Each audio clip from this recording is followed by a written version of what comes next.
Assalamualaikum warahmatullahi wabarakatuh. A'udzu billahi minasy syaithanir rajim. Bismillahirrahmanirrahim. Alhamdulillah alladzi an'ama 'alaina bi ni'matil imani wal islam. Nahmaduhu wa nasta'inuhu wa nastaghfiruh. Wa na'udzu billahi min sururi anfusina wa min sayyiati a'malina. May yahdihillahu fala mudilla lahu wa may yudlil fala hadiya lahu. Asyhadu an la ilaha illallah wahdahu la syarika lahu wa asyhadu anna Muhammadan abduhu wa rasuluh. Allahumma salli wa sallim wa barik ala nabiyyina Muhammad wa ala alihi wa sahbihi ajma'in.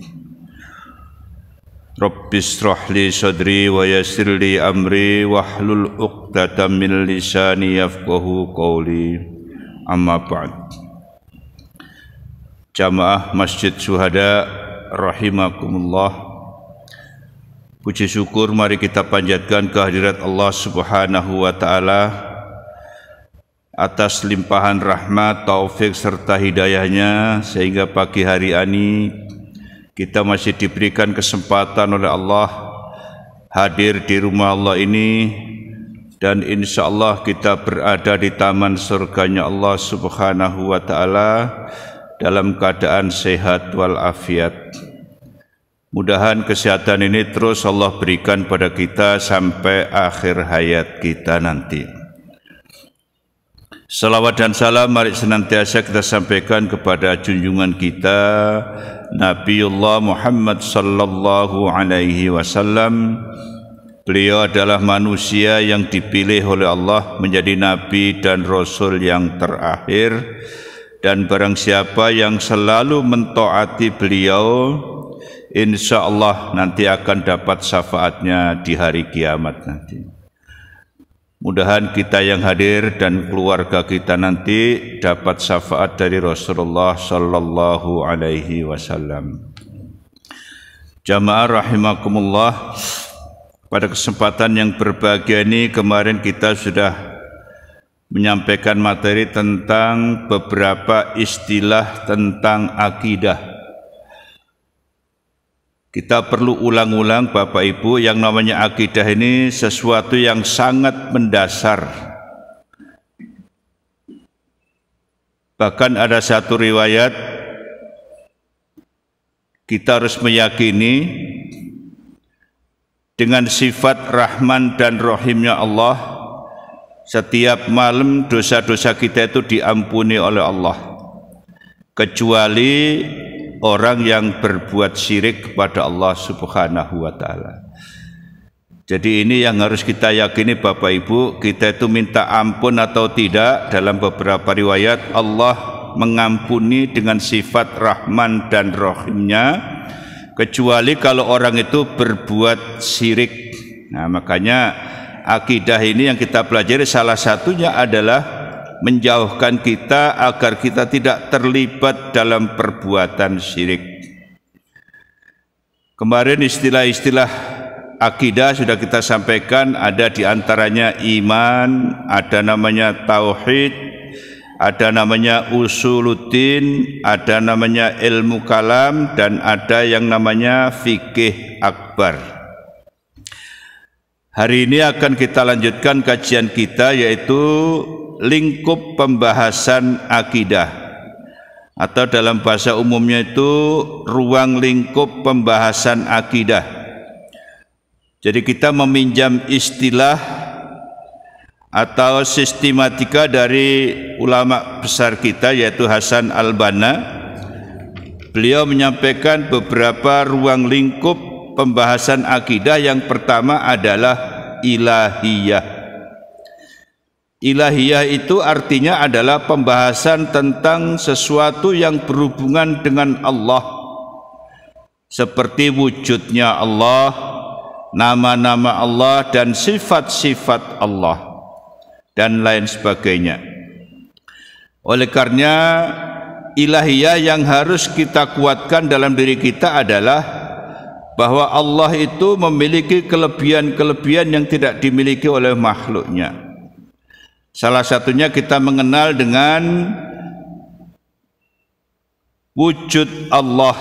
Nah, wujud Allah itu memang secara kasat mata kita tidak dapat melihatnya, tapi wujud Allah itu ada. Sehingga dikatakan beberapa dalil, antara lain misalnya ada dalil fitrah. Dalil fitrah itu seperti disampaikan oleh baginda Rasulullah sallallahu alaihi wasallam di dalam salah satu hadis yang diriwayatkan oleh Imam Bukhari, kullu mauludin yulatu 'alal fitrah fa abawahu yuhawidanihi au yunassiranihi au yumajjisanihi. Ini adalah dalil tentang Allah menciptakan manusia dengan fitrah. Artinya fitrah itu bertuhan. Bertuhan itu adalah Islam. Jadi umat Islam meyakini semua bayi yang lahir itu semuanya dalam keadaan Islam.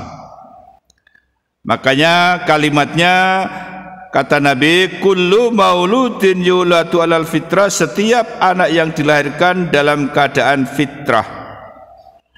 Nah, dilanjutkan oleh Rasul fa abawahu, apa yang menyebabkan dia tidak muslim, maka ibu bapaknya lah yang berperan mengubah anak itu menjadi seorang Yahudi, Nasrani, atau Majusi.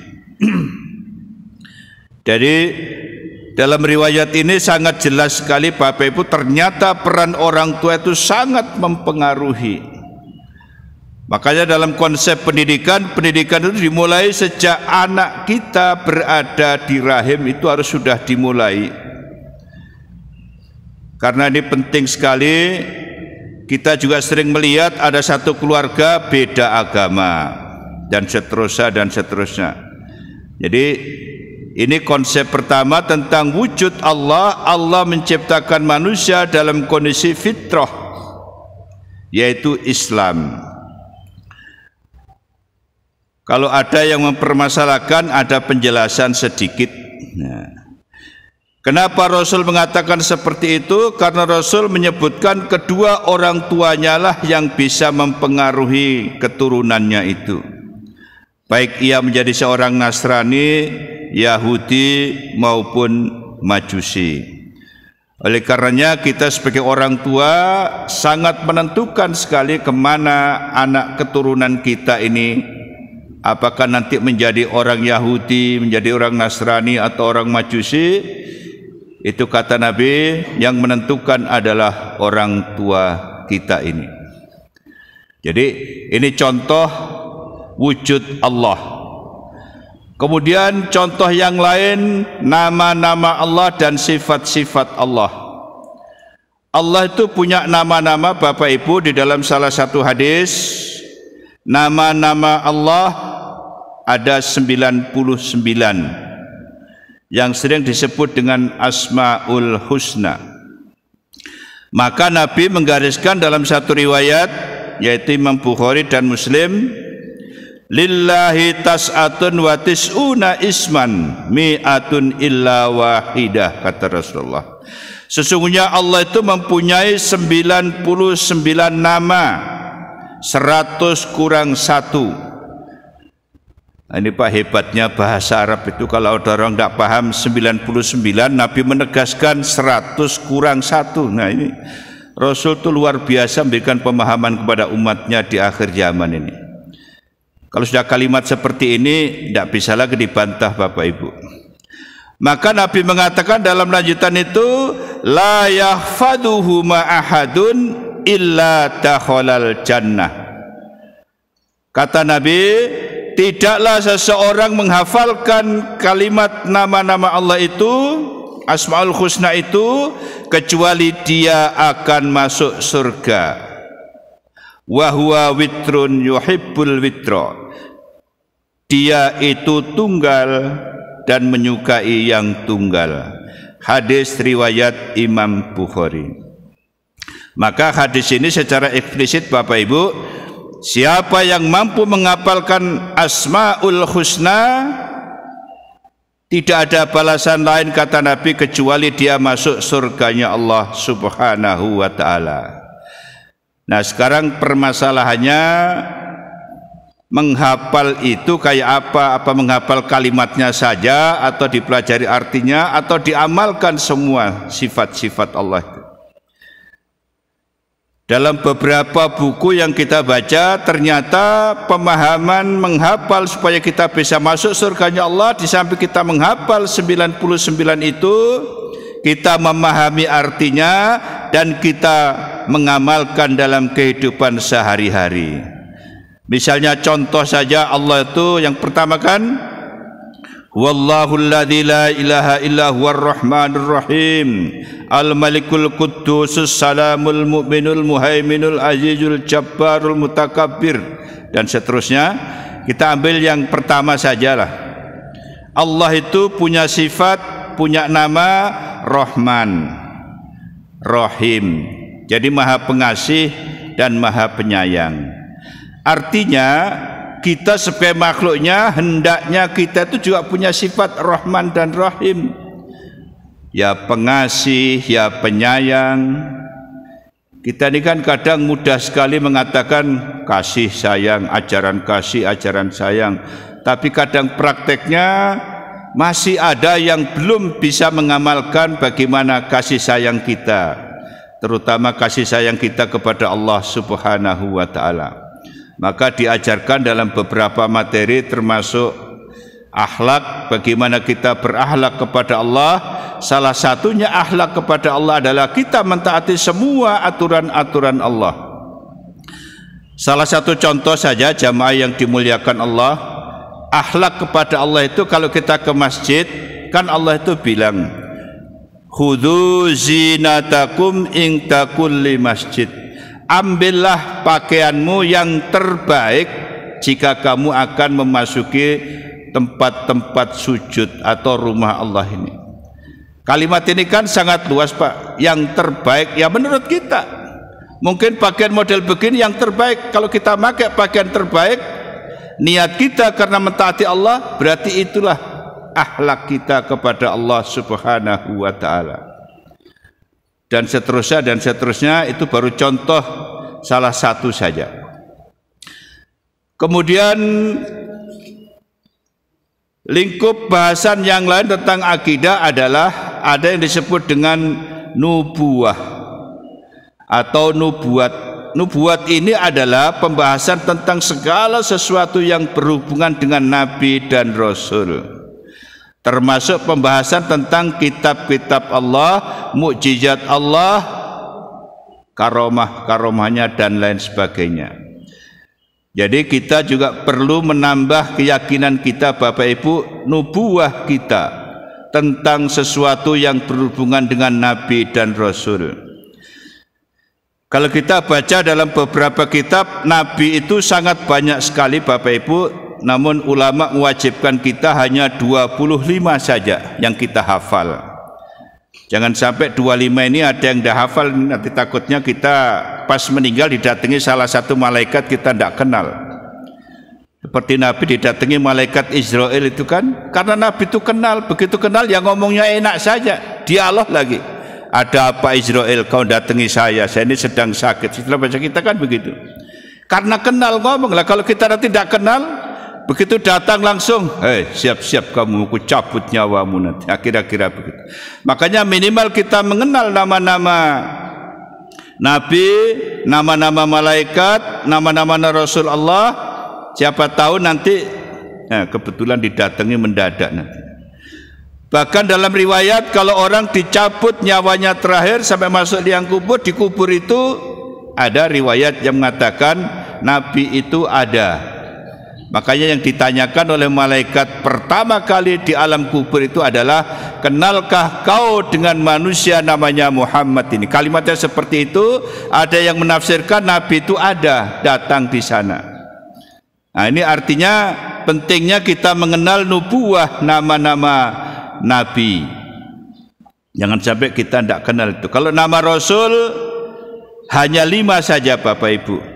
Nah, kita mengingatkan saja, siapa tahu ada yang lupa kan. Apa sih bedanya Nabi dan Rasul? Kalau Nabi itu hanya untuk kelompoknya saja, kalau Rasul itu untuk umat seluruh dunia.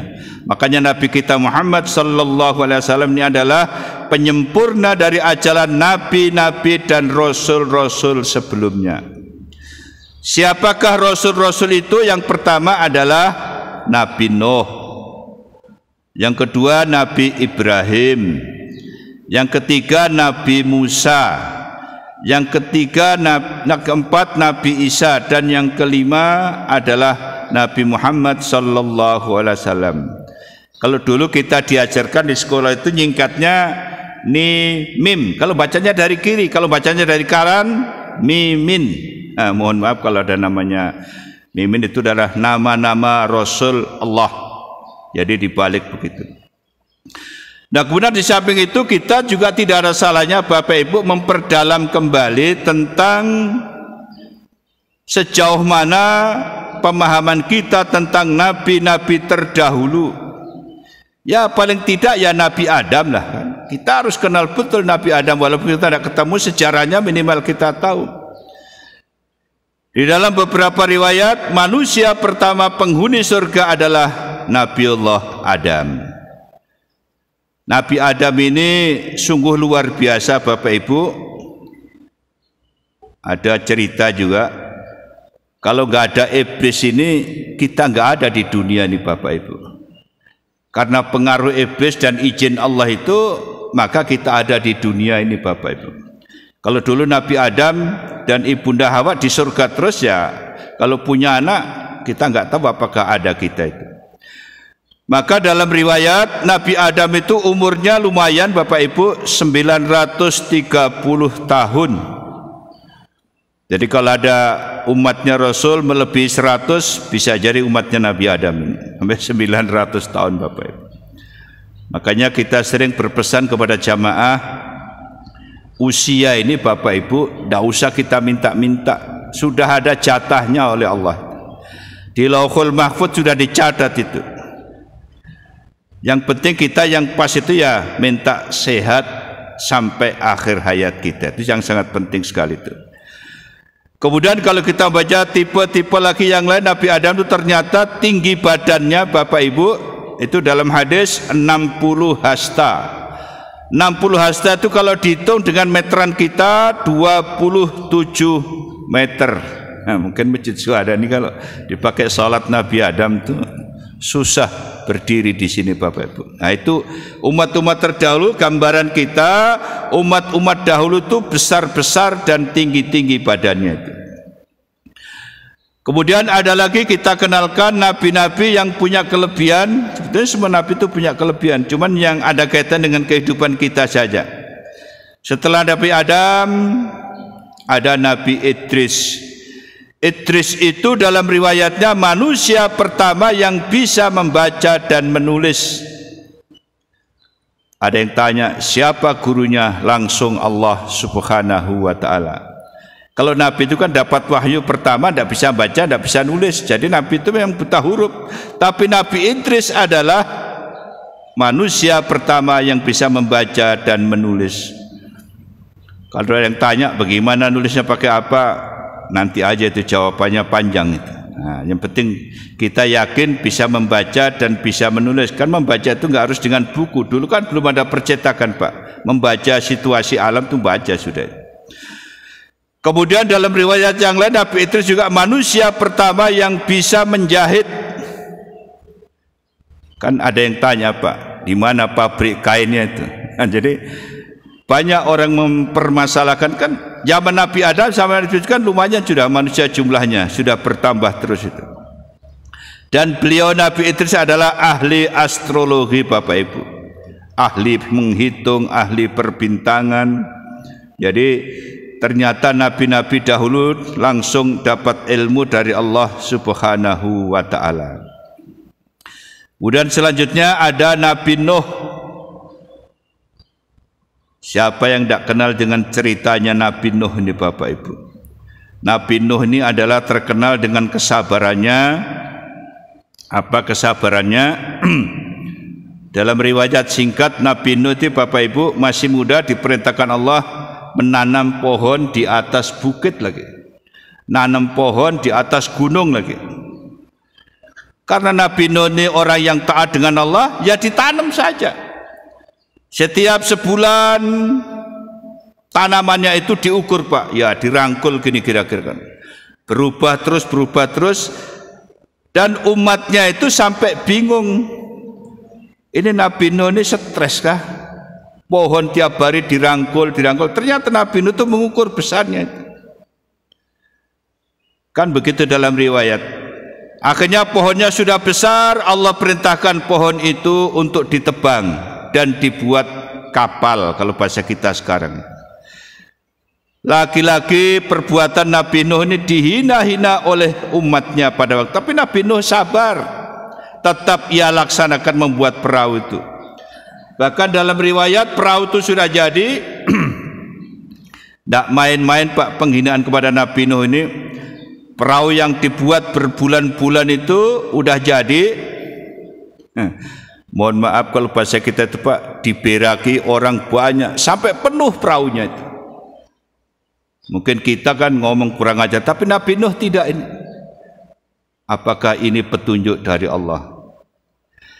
Akhirnya Allah memberikan hidayah kepada Nabi Nuh. Nabi Nuh berdoa, ya Allah, kira-kira apa yang terjadi setelah kotoran manusia ada di kapal yang kita buat ini? Berilah petunjukmu ya Allah. Akhirnya Allah menurunkan wabah Pak, penyakit gatal-gatal dari tubuh seluruh manusia yang tidak percaya dengan Nabi Nuh kena penyakit gatal-gatal itu. Ya kita bayangkan Pak, namanya gatal-gatal itu. Mohon maaf pada Pak dokter sini. Obat dari beberapa tabib tidak ada yang mempan Bapak Ibu. Ternyata obatnya ada di perahunya Nabi Nuh. Seluruh manusia berbondong-bondong mengambil kotoran di kapalnya Nabi Nuh sampai bersih Pak. Sisanya saja bau-baunya itu disiram sama air, diambil oleh orang-orang itu menjadikan obat. Ini konon ceritanya Pak, gara-gara ini ada orang berobat minum air kencing, minum kotoran. Nah, konon ceritanya dari Nabi Nuh ini. Dan ini riwayatnya sangat kuat Pak. Akhirnya kapalnya Nabi Nuh itu bersih Pak, tidak ada kotorannya.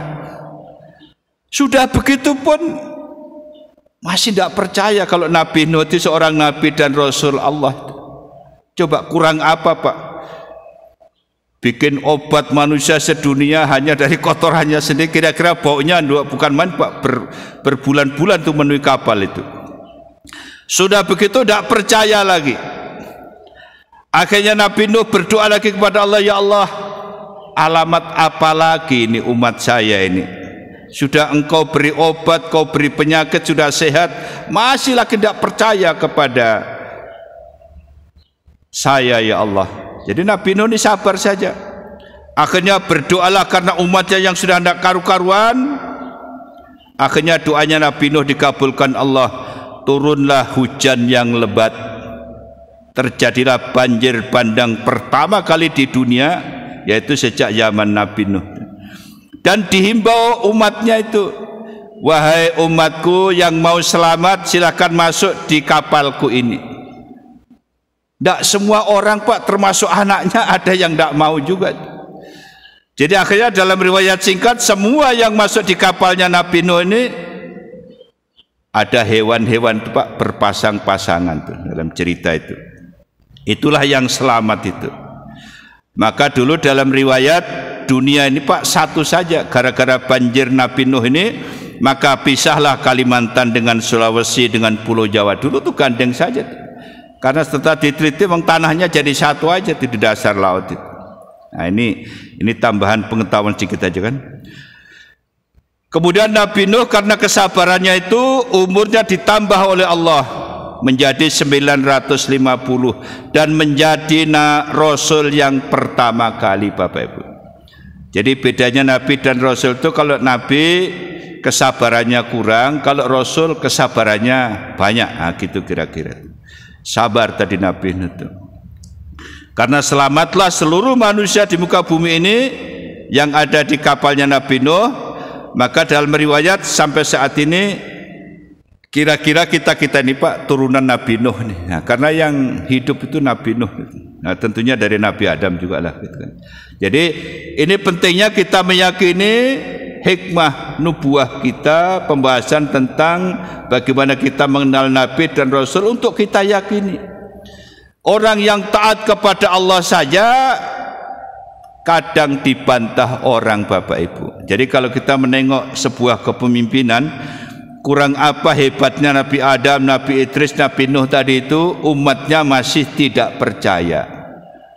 Bagaimana kalau kita punya pemimpin suka berbohong, suka berdusta, mungkin tambah tidak percaya itu. Oh, Nabi saja dulu begitu hebatnya, orang tidak percaya.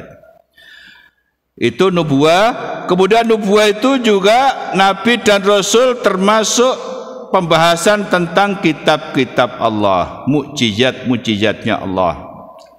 Makanya Nabi kita Muhammad sallallahu alaihi wasallam salah satu mukjizatnya adalah Al-Quran ini. Jadi kalau Al-Quran ini kita jadikan panduan, insya Allah keselamatan kita dijamin oleh Allah subhanahu wa ta'ala. Kemudian kaitannya dengan nubuah, Bapak Ibu, kita harus meyakini Nabi itu semua ucapannya adalah datang dari Allah subhanahu wa ta'ala. Jangan sampai kita ada yang menyontoh orang-orang Yahudi, kalau Nabi itu tukang ramal, tukang bikin syair. Kita harus ubah mindset itu, bahwa semua ucapan Nabi adalah dari Allah. In huwa illa wahyu yuha. Semua yang dikatakan oleh Nabi dan Rasul adalah semata-mata wahyu dari Allah subhanahu wa ta'ala. Kemudian hakikat yang ketiga adalah ruhaniyah. Pembahasan tentang segala sesuatu yang berhubungan dengan alam metafisika, seperti malaikat, jin, iblis, setan, roh, dan lain sebagainya. Kalau malaikat tadi sudah kita singgung, wajib kita kenal betul, Bapak Ibu. Kita membayangkan, Pak, kayak apa wajahnya malaikat Israel itu. Kenapa dibayangkan? Karena dialah kalau datang menghabisi nyawa kita itu sudah. Nah, kira-kira begitu.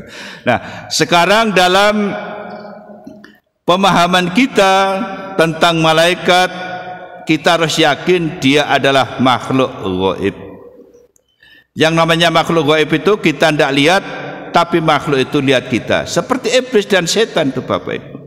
Jin, semuanya itu tahu dengan kita itu. Bahkan dalam riwayat di masjid ini yang banyak adalah jin, yang sangat banyak itu. Makanya zaman dulu, Pak, sering ada cerita masjid ini begini-begini. Itu benar sekali tuh.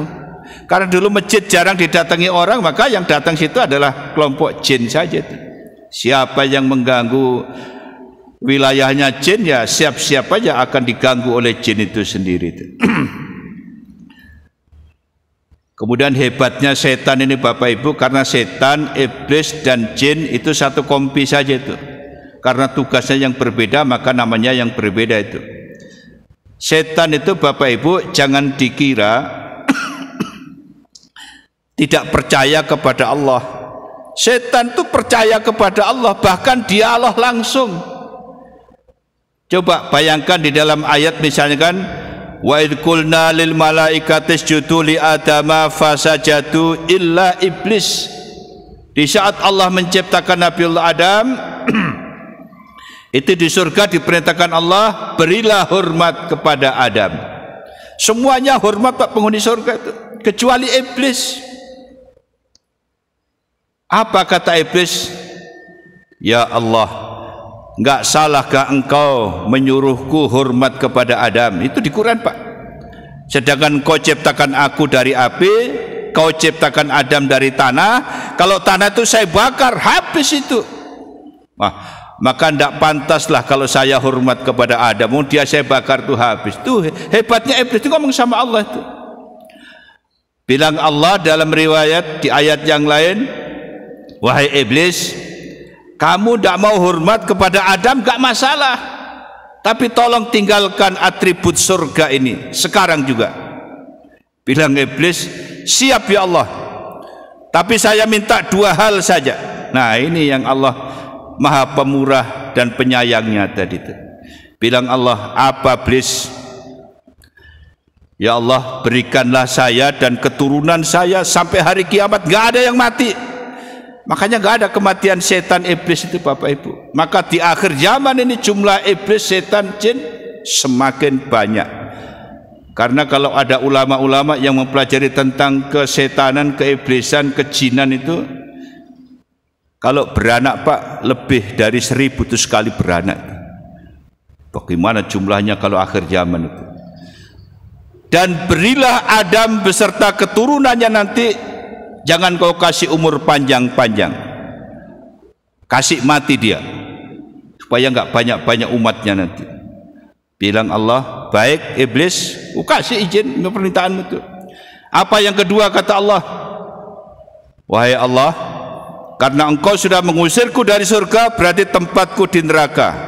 Maka izinkan saya supaya ditemani oleh Adam beserta keturunannya. Mohon saya diberi izin untuk menggoda Adam beserta keturunannya sampai hari kiamat. Oh, bilang Allah, baik iblis, kukabulkan permintaanmu 2 itu. Maka tinggalkanlah surga ini. Sudah. Kalau iblis itu Bapak Ibu tidak direstui Allah menggoda manusia, tidak ada orang digoda iblis itu. Dan iblis itu hebatnya Pak, godanya enggak kasar juga, enggak nyakiti juga, hanya dibisikin aja. Makanya ada ayat kan, alladzi yuwaswisu fi sudurin nas minal jinnati wan nas. Kelompok-kelompoknya suka bisik-bisikin itu. Nah, terutama kalau kita sholat itu Pak, sering betul ada bisikan-bisikan itu. Misalnya kita jadi makmum, ini yang umum aja Pak, menurut informasi jamaah. Kalau imamnya bacaannya panjang itu, wah bisikan iblis macam-macam itu. Apalagi yang orang sibuk bisnis. Ada lagi sebaliknya, kalau imamnya bacaannya cepat, pendek lagi itu, belum selesai aku baca udah imamnya nih laju banget ini mau kemana dan seterusnya. Dan itu bisikan-bisikan, belum lagi yang lain-lain pengaruhnya itu.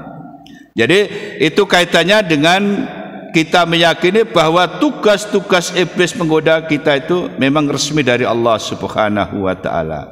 Maka Bapak Ibu, jangan lagi melakukan kalau kita lagi naikkan ayunan anak kecil kita itu, di ayunan ada surah Yasin diikat. Apa tujuannya? Iblis itu enggak takut dengan Quran, iblis itu tahu betul kalau Quran itu kalam Allah. Ini diikat Pak di atas ayunan itu. Kita tanya sama nenek-nenek itu, untuk apa ini Nek? Itu nak supaya si kecil enggak diganggu oleh setan. Oh, keyakinannya di situ Quran ditakuti oleh setan itu. Betulnya betul aja keyakinan itu, tapi perbuatannya yang perlu kita hindari. Jangan sampailah Al-Quran, Yasin diikat di atas ayunan itu, dan seterusnya dan seterusnya. Kemudian yang keempat, yang terakhir adalah hikmah kita, ruang lingkup kita adalah sam'iyah, yaitu pembahasan tentang segala sesuatu yang hanya bisa diketahui lewat sam'i atau dalil-dalil nakli dan dalil-dalil yang disampaikan oleh Rasulullah sallallahu alaihi wasallam dari Quran dan sunnah Rasulullah sallallahu alaihi wasallam, seperti hari kiamat. Kita nih Pak, kalau masih ada yang meragukan datangnya hari kiamat, itu enggak tahu sudah. Ayat-ayat sangat banyak sekali itu. Surat Zalzalah, Al-Qari'ah itu menjelaskan tentang kejadian-kejadian semua itu. Termasuk azab kubur, termasuk hari akhir. Kita harus yakini semua itu Pak. Kita nanti akan dikumpulkan di padang mahsyar, mulai dari umatnya Nabi Adam sampai umatnya Nabi Muhammad yang terakhir nantinya. Nah, disitulah datangnya yang namanya hidayah itu Bapak Ibu. Yang namanya syafaat itu akan datang dari Rasulullah sallallahu alaihi wasallam kepada umatnya yang selalu mentaatinya. Makanya Bapak Ibu, yang namanya syafaat itu tidak perlu kita kejar-kejar Bapak Ibu. Yang penting kita melaksanakan syariatnya. Apa yang diperintahkan Nabi kita kerjakan, apa yang ditinggalkan kita jauhi. Insya Allah Nabi akan memberikan syafaat kepada kita di saat kita nanti berada di padang mahsyar.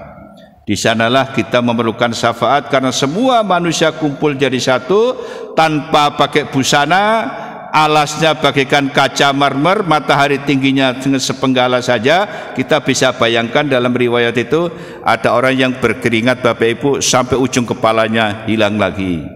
Seperti orang tenggelam juga kebanjiran. Tapi orang yang dapat syafaat dari Rasulullah, dia tenang-tenang saja. Bahkan perjalanan pun di dalam riwayat yang sangat sahih kita baca, di padang mahsyar nanti banyak orang berjalan dengan 3 macam Pak. Yang pertama, ya jalan seperti kita biasa begini, pakai kendaraan. Makanya dalam riwayat orang yang biasa berkorban itu disitulah kendaraan itu akan datang nanti. Kemudian yang kedua, ada orang datang kepalanya itu di bawah Pak. Bagaimana bayangkan kita kakinya di atas, tangannya di bawah. Dan yang ketiga, ada orang berjalan itu dengan ya badannya kayak kadal begitu Pak, mengasat dan sebagainya. Nah, kita nanti kalau dapat syafaat Rasulullah, insya Allah kita bisa berjalan normal seperti biasa, bahkan kita berkendaraan.